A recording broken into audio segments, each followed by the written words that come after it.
Welcome back, it's Smashboss here, and this is the first Mario Maker 2 glitches and tricks video. In this video I'll have 2 Kaizo tricks and 2 glitches or weird mechanics to show. The first one is something that I've already seen in another video on YouTube, and I will link the original video in the description down below. So right here we have a POW block. And if we trigger this POW block, then, well, nothing special happens, just like we would expect. All the munchers on screen die. However, if not we, but the shell on its own triggers the POW block, as you can see, some of the munchers, even though they were on screen, are still there. And it seems like it has to do with whether or not Mario was the cause for the POW block to be triggered, because in both cases the shell triggered the POW block. However, in one case Mario stopped it and kicked it against the POW block himself, and the other time the shell was kicked against the POW block without the influence of Mario.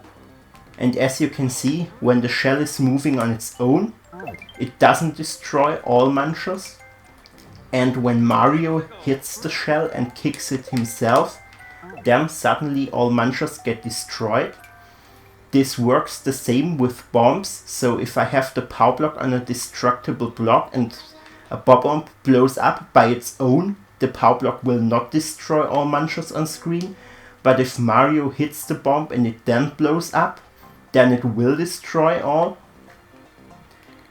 And the second thing is something that I discovered myself, which is also really weird. So now the shell down below, if I hit the on and off switch, it will always go to this side. So it will always go to the left side no matter what. However, if there is an item like a P-switch, a POW block or a spring or whatever, and this item is at the moment where the spring hits the shell higher than the shell itself, then for whatever reason the shell suddenly goes to the other direction. So it doesn't really matter where the item is as long as it's above the shell. Of course it has to be on screen, otherwise it won't work, but so even if it's over there, it's still above the shell, so if I hit it, the shell will go the other direction.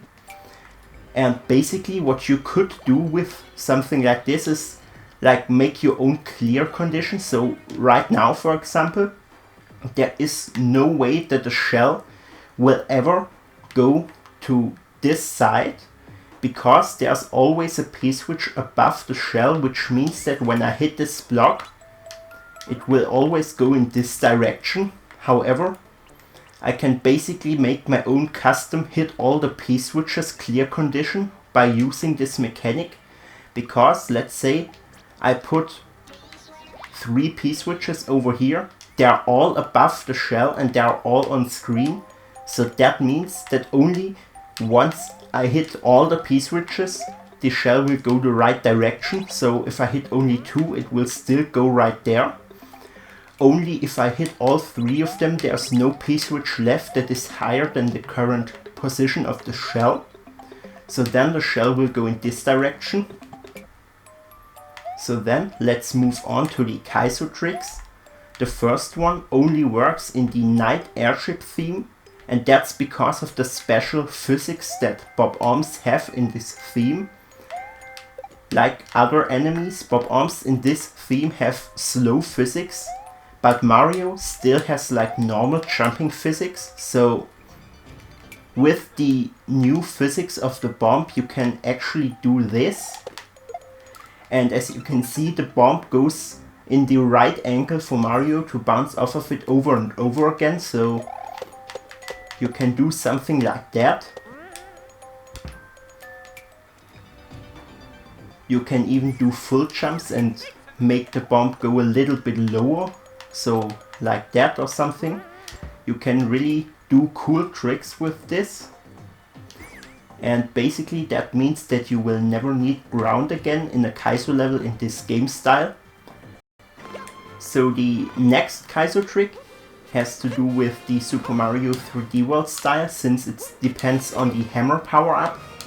And currently the problem is that there's no way for Hammer Mario to get up to this wall right here without taking damage.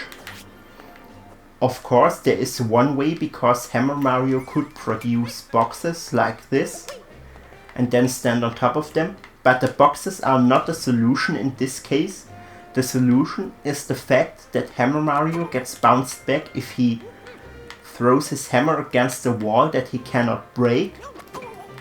And we can use this fact to create a hammer wall jump, because if you time your hammer correctly, then you will get knocked back by the spike wall and land higher on this wall than you started.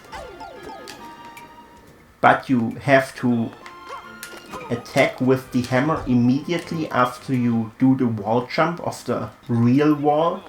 And if you do it correctly, then you can do something like this. And if you do it once more than that, so if you manage to get it 2 times in a row, then as you can see, you're now up here with Hammer Mario. And yeah, as I said before, technically you could just do this, but you can also make the wall higher, so it doesn't really matter if there are boxes or not.